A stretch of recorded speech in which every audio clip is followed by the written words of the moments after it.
Okay, students, today we are going to discuss the hazards of static electricity. Hazards means danger या नुकसानात, danger or demerits you can say, जो कि हमारे लिए नुकसान का सबब बनता है। स्टैटिक इलेक्ट्रिसिटी से हमें क्या क्या नुकसान हो सकता है, ठीक है। जैसे कि करंट इलेक्ट्रिसिटी अगर हम बात करते हैं या इलेक्ट्रिक करंट की बात करते हैं, तो हम सबको पता है कि we can get electric shock. हमें शॉक लग सकता है जो कि जिससे we can even it can cause the death of the person, जिसको भी वो इलेक्ट्रिक करंट जिसकी बॉडी में ज़्यादा अमाउंट में पास हो जाता है तो वो ही में डाई। बट जो स्टैटिक इलेक्ट्रिसिटी है it is different from current electricity. हमें पता है अगर हमारे पास कोई चार्जेस हैं हमारी बॉडी के ऊपर भी प्रेजेंट हैं, और देखिए हम जब अपने हेयर्स को कॉम्ब के साथ रब करते हैं तो हमारी रबिंग से भी वो चार्जेस प्रोड्यूस हो जाते हैं, हैंड्स को रब करते हैं तब भी चार्जेस प्रोड्यूस हो जाते हैं। तो it is not that much dangerous for us as compare to the current electricity, ठीक है। उतनी खतरनाक नहीं है जितनी खतरनाक हमारे पास वो दूसरी करंट होता है, इलेक्ट्रिक करंट, वो खतरनाक है बहुत ज़्यादा। But no doubt it is also dangerous. किसी भी चीज़ का अगर हम केयरलेसली उसका यूज़ करेंगे तो वो हमारे लिए डेंजरस हो सकते हैं। ओके, जो जो फर्स्ट हम बात करने वाले हैं वो है लाइटनिंग। अक्सर आसमान में आपने देखा होगा कि बिजली चमकती है, राइट। आपको पता है कि ऐसा क्यों होता है?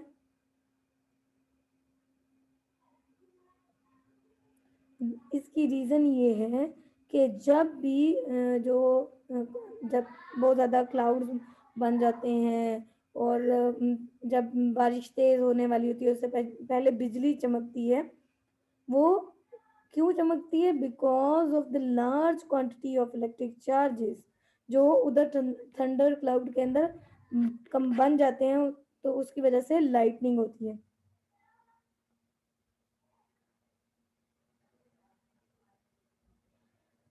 समझ आई किस वजह से होती है? Due to the large amount of charges.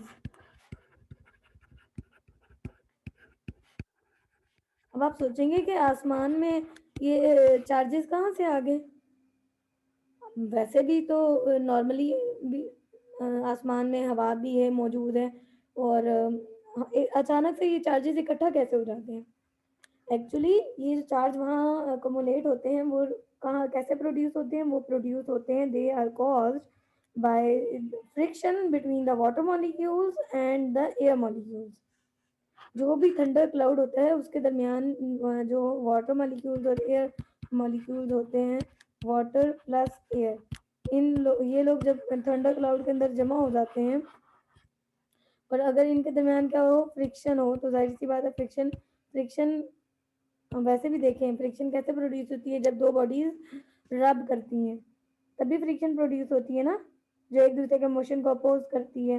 तो जब वाटर एयर मॉलिक्यूल्स आपस में वहाँ इकट्ठे मौजूद होते हैं और they rub against each other, friction is produced and in this way the charges are produced. जब ये चार्जेस बहुत ज़्यादा अमाउंट में प्रोड्यूस हो जाते हैं या हाई अमाउंट में अकोमोलेट हो जाते हैं, तो क्या होता है कि लेट्स सपोज कि अगर ये एक ही तरह के चार्जेस हैं तो सेकंड टाइप ऑफ चार्जेस अगर ऑपोजिट चार्जेस, लेट्स सपोज अगर ये पॉजिटिव चार्जेस हैं और नेगेटिव चार्जेस अगर कहीं मौजूद हैं ग्राउंड के ऊपर, तो क्या होता है ये लेट्स सपोज अगर हम कहते हैं ये पॉजिटिव चार्जेस बने हैं, ठीक है, और यहाँ ये आसमान है और नीचे क्या है?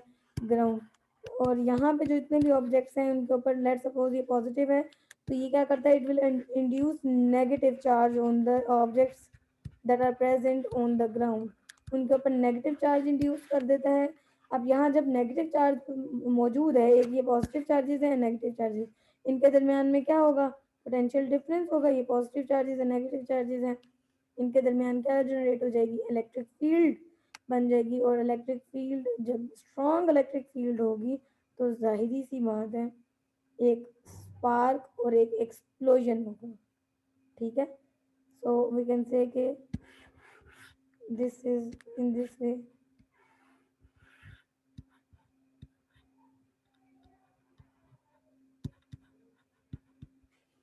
स्पार्क और you can say an explosion.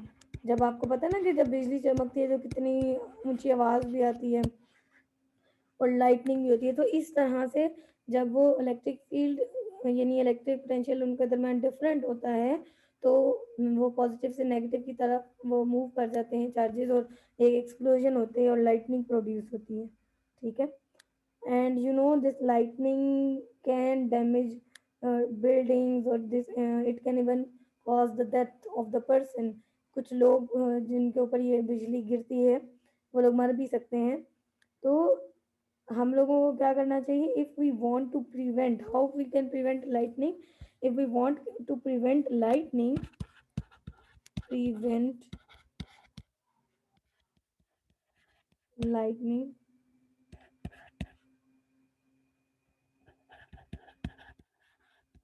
हमें क्या करना पड़ेगा,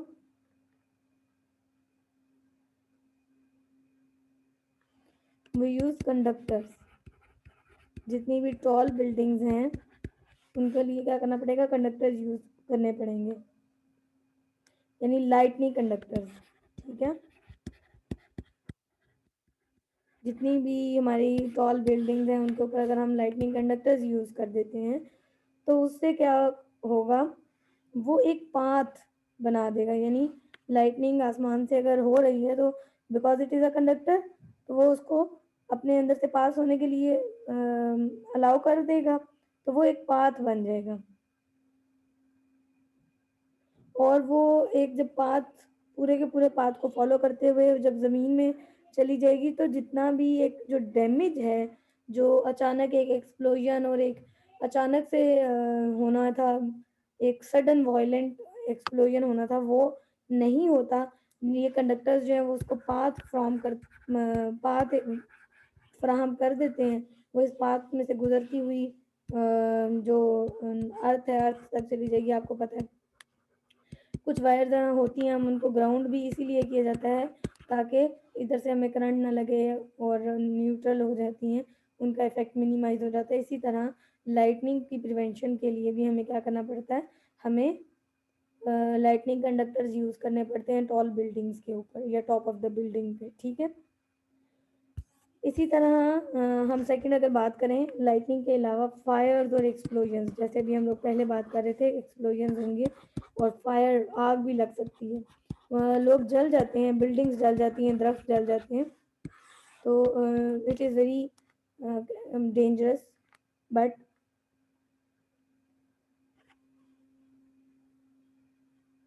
ये हम इसको कंट्रोल भी कर सकते हैं, जैसे हमने देखा अभी हम लोग इसको लाइटनिंग कंडक्टर्स की मदद से यूज़ कर सकते हैं। और एक्सप्लोजन होता क्यों है, it is just because as we have discussed earlier कि जब बहुत ज़्यादा चार्ज इकट्ठा हो जाता है, जो भी एक्सेसिव बिल्डअप ऑफ चार्ज है उस जो कि प्रोड्यूस होता है फ्रिक्शन की मदद से, जब वो एकमुलेट हो जाते हैं चार्जेस और वो फ्लो करते हैं, तो जाहिर सी बात है फिर एक सडन एक्सप्लोजन होता है, ठीक है।